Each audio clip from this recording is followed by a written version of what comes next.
নমস্কার, আপনারা দেখছেন বার্তালিপি ডিজিটাল বুলেটিন। সঙ্গে রয়েছে আমি অংশুমান আচার্য। প্রথমেই দেখিনি সংবাদ শিরোনাম। সোমবার মহাকুম্ভে বসন্ত পঞ্চমীর শাহী স্নান, মৌনী অমাবস্যার ঘটনা থেকে শিক্ষা নিয়ে তৎপর যোগী রাজ্যের প্রশাসন, বাতিল সব ধরনের ভিআইপি প্রোটোকল। পাবলো এসকোবারদের সাবধান করে দিলেন হিমন্ত বিশ্ব শর্মা। না, কলম্বিয়ার সেই কুখ্যাত ড্রাগস মাফিয়া নয়, মুখ্যমন্ত্রীর নিশানায় গোয়ালপাড়ার সেই চক্র যারা আফিম চাষে যুক্ত। নির্ঘণ্টের বেড়াজালে শহরে ধরা পড়ল না সরস্বতী পুজোর সেই চেনা উচ্ছ্বাস। তবু বিভিন্ন শিক্ষা প্রতিষ্ঠানে সাড়ম্বরে পূজিতা হলেন বিদ্যার অধিষ্ঠাত্রী দেবী। সোমবারেও হবে বেশ কিছু পুজো। মেয়েদের অনূর্ধ্ব 19 টি-20 বিশ্বকাপের টানা দ্বিতীয়বার চ্যাম্পিয়ন ভারত। অভিনন্দন প্রধানমন্ত্রী নরেন্দ্র মোদীর। এবারে খবর বিস্তারিত। সোমবার বসন্ত পঞ্চমী উপলক্ষে প্রয়াগরাজের মহাকুম্ভের মহাসঙ্গমে রয়েছে অমৃত স্নান, তাই পুণ্যার্থীদের ভিড় হবে প্রবল। মৌনী অমাবস্যায় শাহী স্নানে যে অঘটন ঘটেছে তার থেকে সদা সতর্ক মুখ্যমন্ত্রী যোগী আদিত্যনাথ, তাই জারি করা হয়েছে বেশ কিছু নির্দেশিকা। অভূতপূর্ব নিরাপত্তা বলয় তৈরি করা হয়েছে মহাকুম্ভে। বলা বাহুল্য, গত 29 জানুয়ারি মহাকুম্ভে কোটি কোটি ভক্তের সমাগমে দ্বিতীয় শাহী স্নানে পদপিষ্ট হয়ে মৃত্যু ঘটে 30 জন পুণ্যার্থীর, যার মধ্যে ছিলেন হাইলাকান্দির ব্যবসায়ী নীতিরঞ্জন পালও। যাই হোক, ওই ঘটনার পর থেকে নানা নেতিবাচক কারণে প্রশ্নের মুখে রয়েছে যোগী সরকার। তাই এবার পুরোপুরি কোমর বেঁধে মাঠে নেমেছে প্রশাসন। এবারকার শাহী স্নানে কোনো রকম ভিআইপি প্রোটোকল রাখা হচ্ছে না। এছাড়াও মুখ্যমন্ত্রীর দপ্তর থেকে জারি করা হয়েছে এক গুচ্ছ নির্দেশিকা। স্পর্শকাতর স্থানে অতিরিক্ত পুলিশ মোতায়েন থাকবে। এসপি পর্যায়ের আধিকারিকরা গুরুত্বপূর্ণ স্থানে ট্রাফিক ব্যবস্থা নিয়ন্ত্রণে থাকবেন। স্বেচ্ছাসেবকরা যাতে পুণ্যার্থীদের সঙ্গে কোনো রকম দুর্ব্যবহার না করেন, এমনও স্পষ্ট নির্দেশিকা জারি করা হয়েছে। অমৃত স্নান তো বটেই, ওই দিনের আগে এবং পরে ভিআইপিদের জন্য আলাদা ব্যবস্থা বন্ধ রাখারও নির্দেশ দেওয়া হয়েছে।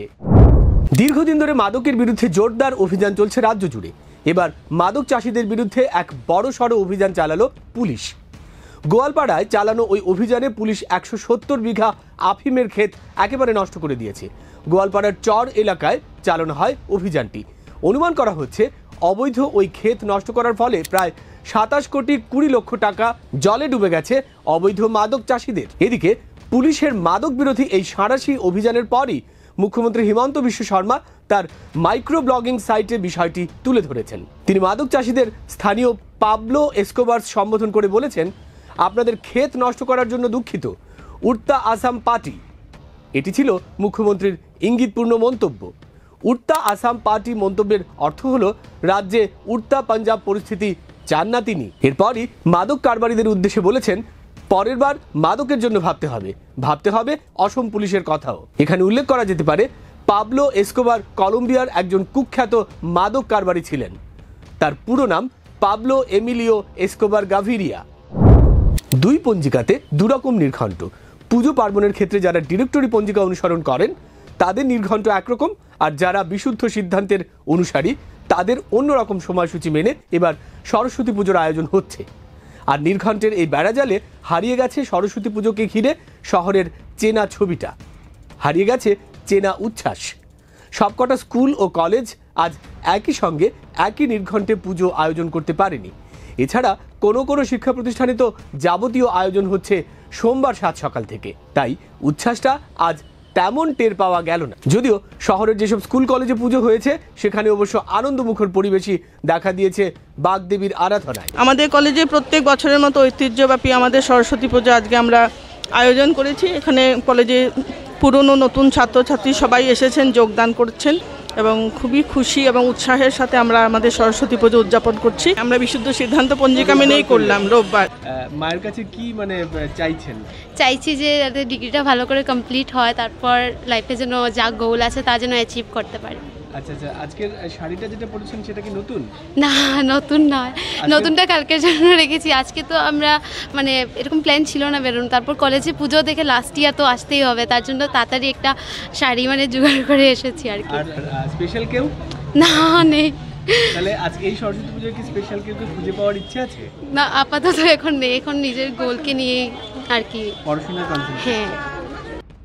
সরস্বতী পুজো কেমন কাটছে? খুব ভালো কাটছে। আমাদের সময় আরও আনন্দ হতো, মানে আমরা যতক্ষণ নতুন নতুন শাড়ি পরবো, শাড়ি পরার যে একটা আমাদের উত্তেজনা আমেজ, হ্যাঁ ওইটা এখন তো আর শাড়ি পরি ওইভাবে আসি। তখন ছিলাম ছাত্র তখন, আর এখন হয়েছে শিক্ষক। হ্যাঁ, তখন ছাত্র শিক্ষকের মধ্যে তো একটা ডিফারেন্স থাকবে। এখন ম্যানেজ করতে লাগে, কলেজে এসে স্টুডেন্টকে আমাদেরকে মানে সামনে নিতে লাগে, ওদের সব কিছু দেখে নিতে লাগে। আমাদের পূজার মধ্যে সব স্টুডেন্টরাই নিজে সব কিছু করেছে।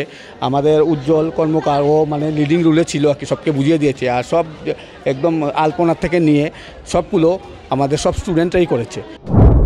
কালাইন থেকে মালিডহর পর্যন্ত ৬ নম্বর জাতীয় সড়কে তীব্র যানজটের সৃষ্টি হয়েছে। বহু যানবাহন আটকে আছে সড়কে। এর ফলে চরম দুর্ভোগের শিকার হচ্ছেন মানুষ। একই অবস্থা যানবাহন চালকদেরও। মেঘালয়ে সড়ক সংস্কারের কাজ চলছে। এই কাজ চলতে থাকায় গত এক সপ্তাহ ধরে এই অবস্থার সৃষ্টি হয়েছে। মাত্র কয়েক কিলোমিটার পথ অতিক্রম করতেই লেগে যাচ্ছে ঘন্টার পর ঘন্টা। জরুরি কাজে মানুষকে পায়ে হেঁটেও পাড়ি দিতে হচ্ছে দীর্ঘ পথ। কি বলছেন স্থানীয় মানুষ, কি বা বলছেন যানবাহন চালকরা? আমরা খুব বেশি অসুবিধা হওয়ার কারণ এই যে বিগত ৩-৪ দিন থাকিয়া ওই রকম একটা পেশেন্ট যাইতো বা স্কুলের যে স্টুডেন্টগুলো যাইতো কীভাবে যাইতো, কতক্ষণ রিস্ক তারার আশেপাশে যাওয়া, যে সব রাস্তা ব্লক করি, এটা প্রশাসনের একবার দৃষ্টিগোচর হয় না। জামে তো আর তখন নিয়ে সপ্তাহ 10 দিন থেকে দুবেলাও খালি যাও, বেজান যাও 4 ঘন্টা 5 ঘন্টা আসা দিন যায়, মানে জামা করার বলে আমার লাগে অসুবিধা কি, মানে ইনস্টলমেন্ট বাড়ে না, সপ্তাহ 10 দিন নিয়ে আসে। জাতীয় সড়কের কাজ চলছে, এই অজুহাত নিয়ে এই অঞ্চলে ট্রাকগুলা রাখিয়ে দেওয়া হয়, অর্থাৎ যানজটের সৃষ্টি হয়। গত এক মাস থেকে হলেও গত এক সপ্তাহ থেকে যে আকারে যানজটের সমস্যা শুরু হয়েছে আমাদের এই অঞ্চলে, দিগরকাল, মালিডহর, কালাইনচড়া, কিরিকপাড়, জালালপুর, রাজপুর, এই অঞ্চলে গুমরা, এই অঞ্চলে মানুষের এখন চলাচল অসুবিধা হয়ে পড়েছে। পুরো নির্বাচনকে সামনে রেখে গা ঝাড়া দিয়ে উঠছে কংগ্রেস। গত 4 বছর ধরে নির্বাচনকে ঝুলিয়ে রেখেছে বিজেপি। এই অভিযোগ এনে শহরের স্থানে স্থানে চলছে সভা সমিতি। প্রতিটি সভাই মানুষকে কাছে টানার মরিয়া প্রয়াস চালিয়ে যাচ্ছে দল। ডোর টু ডোর ক্যাম্পেইন করে কংগ্রেসের পুরনো ভিত খুঁজে নেওয়ার চেষ্টাও চলছে। আয়োজন করা হচ্ছে কর্মী সভারও। রবিবারও এমনই এক কর্মী সভার আয়োজন করা হয় শহরের 17 নং ওয়ার্ডে। ওই সভায় শাসক দল বিজেপিকে নানা সমালোচনায় বিদ্ধ করেন দলের কর্মকর্তারা। দেখুন কি বললেন জেলা কংগ্রেস সভাপতি অভিজিৎ পাল। বিজেপি সরকার সেই মানুষকে ঘরের গা চাপানোর জন্য আজকে 4 বছর আগে সেটাকে কর্পোরেশন উন্নত করার জন্য ওনারা মিউনিসিপালিটি নির্বাচন করাননি এবং 4 বছর ধরে সেই কর্পোরেশনে বাধা দিয়ে না মিউনিসিপালিটি হচ্ছে না কর্পোরেশন নির্বাচন করছে। আর কর্পোরেশনে পৌরসভা টাল বাহানা দেখিয়ে বর্তমান বিধায়ক এবং বর্তমান সরকার সেই পৌরসভাটাকে ওনাদের আতুরঘর বানিয়ে নিয়েছেন। ওনারা ইচ্ছা মতো পৌরসভা টাকাকে নিয়ে ছিনিমিনি খেলা চলছে। সেই জায়গা থেকে যদি মুক্তি পেতে হয় তাহলে কর্পোরেশন নির্বাচনে যদি কংগ্রেসের ভোট হয় তাহলে কিন্তু আমাদের ভোট চেষ্টা করবে যে আপনাদের যাতে ট্রেড লাইসেন্সের ফিস কমানো যায়, আপনাদের যেন সাধারণ মানুষের যাতে ঘরের জলের ট্যাক্স কমানো যায়, সেই দিকে আমাদের দল সবসময় নজর রাখবে। আপনারা সবাই অবগত আছেন যে আমাদের রামনগর এলাকা মিউনিসিপালিটি কর্পোরেশনের 17 নম্বর ওয়ার্ড হিসেবে অন্তর্ভুক্ত হয়েছে। আমাদের দল আগামী 17 নম্বর কর্পোরেশনের জন্য আগামী ইলেকশনে যাদেরকে প্রার্থী হিসেবে মনোনীত করবে তাকে আমরা সবাই সাপোর্ট করব এবং একসঙ্গে মাঠে নেমে কাজ করব এবং বিপুল ভোটে জয়ী করব। এবারে খেলার খবর। মেয়েদের অনূর্ধ্ব 19 টি-20 বিশ্বকাপের টানা দ্বিতীয়বার চ্যাম্পিয়ন ভারত। কুয়ালালামপুরে আজ ফাইনালে তারা 9 উইকেটে হারায় দক্ষিণ আফ্রিকাকে।